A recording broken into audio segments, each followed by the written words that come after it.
Lovely melody we've just heard from a young talent. When we're talking about young Africans, I mean, this is just a young boy here blowing his sax, and I feel so serenaded by his music. A very good morning to our viewers all across the world. Welcome to your Poetic Interlude on the Weekend Show. My name is Emeka Ozurumba, and today I have a lovely book with me, A Gift to My Daughter. It was written by Mr. Maiwa Afolabi. Good morning, Mr. Maiwa. Good morning, Mr. Emeka. Thank you for having me. Okay, you know, when we're talking about gifts, what can you give as a gift to someone? Can you give words? Can you give transpiration? Can you give aspiration? What can you give to one? So this book encompasses some major key attributes of what gifts are all about. Sir, you're going to read some excerpts for us from your book, Your Rejection. Okay, so thank you. Your rejection, one of the chapters in the book. Your rejection. Dear daughter, you are not going to be accepted by everyone you come across in life. Rejection can be defined as not being chosen, being turned away, or not being accepted. I was in a birthday party where some children were handpicked to dance to entertain some times ago. A winner must emerge with a promised gift attached. The kid dancers were being eliminated one after another by the joint decision of the cheering crowd for an eventual winner to emerge. A girl was eliminated at a point, and she busted into an unstoppable cry immediately. What happened? She felt she was rejected by the crowd. Everyone had to start begging her, as she was later unanimously chorused the winner of the contest, even though she was not the best dancer. Dear daughter, you are not going to be accepted by everyone you come across in life. Your attitude towards rejection is very crucial. The greatest freedom you will ever experience is when you get free of man's opinions. You maintain your power when you learn to ignore opinions. You don't conclude your life based on others' opinion of you. External reactions are never a validation of who you are. You are unapologetically who God says you are. Anytime you are dropped from something, just be assured it's because there is something better for you. Never nurse the disapproving thought that something is wrong with you. Now, how to overcome rejection? Number one, choose your response. Responses to rejection can either be positive or negative. Negative responses include, but not limited to, self-pity, being judgmental, hate, bitterness, unforgiving, etc. Positive responses, however, will encapsulate knowing that all things work together for good and that every rejection is a setup for a comeback of something much better for you. Number two, know your worth. A flimsy or temporal experience of rejection is not a validation of worthlessness. Being refused somewhere is a pointer that there is something better awaiting you in another place. You are who God says you are. You are a treasure of inestimable value. Believe it. Being refused never in any way reduces your worth. Value yourself. Mr. Maiwa, okay. Yeah. Can I come in here? Okay. I want to read a little excerpt myself. Okay. Your singleness. Singlehood is a period to engage in self-developmental drives. This is a great time of your life to live a purpose-driven life. It's a time to do great things for God and His kingdom. You may never have as much time and freedom in your control as you have now. Write down your expectations for your life. Avoid unrealistic hopes and dreams. How to maximize your single life. Know who you are. Know who you are in God. Discover your purpose here on earth. Then live passionately towards achieving your purpose in life. Your time, energy, and resources must be channeled towards your purpose. Focus on God. As a single lady, focus your thoughts and attention on the things of God.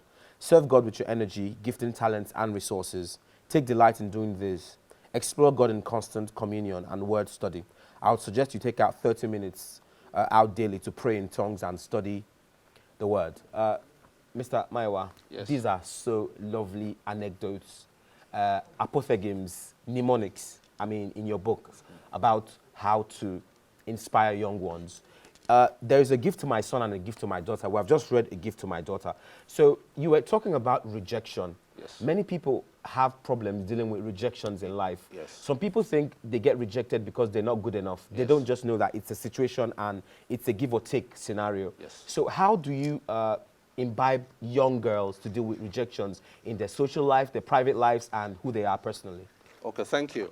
Now, like the analogy given in the book, you see, told a story when I was in a birthday party, and I want to Reiterate that, yes. To reiterate that again.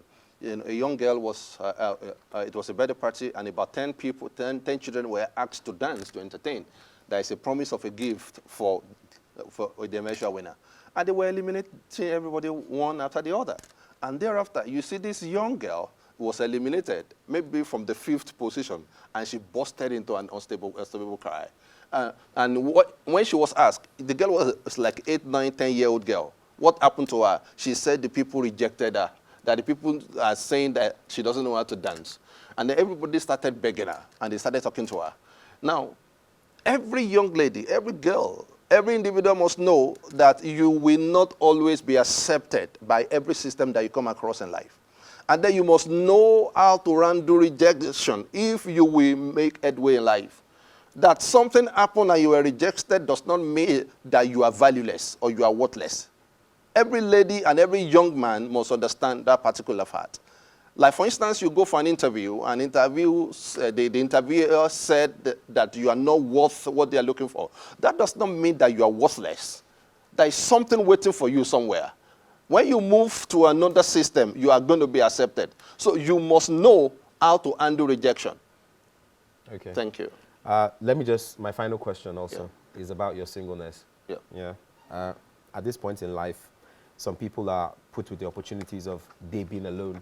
So how do they, let me say, cope with the fact that they have to groom themselves, they have to learn things? So how can you just put a little bit of notch on the word singleness and how do they handle it? Okay, thank you. I want to make a point that being alone is different from being lonely. Okay. Being alone is different from being lonely. Yes. You can be alone and not feel lonely. Now, it is when you are alone and you are feeling that you need the presence of somebody else to complement you, and the person is not available, that is when you feel that you are lonely. Okay. So every single person must understand that particular fact and truth, that you can be alone and then you may not be lonely. Okay. So that is one way for you to handle loneliness. And then when you are alone and you have this understanding that you are not lonely, then you need to know that you need to engage yourself on a whole lot of things. Okay. You need to engage yourself on developmental drives. Like, for instance, you can learn a lot of skills. Let's assume you are even a graduate. You are a medical doctor, you are an engineer, or whatever field of study that you are into. You can decide to go and learn tailoring just to get yourself busy. You can learn hairdressing. You can learn a whole lot of skills and get yourself busy. And then you can join social gathering to get yourself busy, so that you are not always singularly alone right in the room where you are. You can join some social gathering. Make sure that you are active in some groups, good groups that can develop you. Okay. So these are some steps that you can take to enhance your singleness while you are alone as a single person. All right. Thank you so much, Mr. Maiwa, for coming on the program. Your books can be gotten on Amazon and on Kindle and different areas of Nigeria if people want to get your book. Yes, it's also listed on Roving Heights. Okay, on Roving Heights. On Roving and Heights. That's a lovely book. Yes. I also go to that library. It's a very lovely bookstore. My viewers all across the world, we've just been talking to Mr. Maiwa Afolabi, and he's been telling us about a gift to his daughter and how we should actually go about some things like singleness, you know, like rejections, and these things will come across these things in life. So how we deal with them is very important on how we move on in life. My love viewers all across the world, don't go anywhere and stay tuned because we have more coming up for you on The Weekend Show.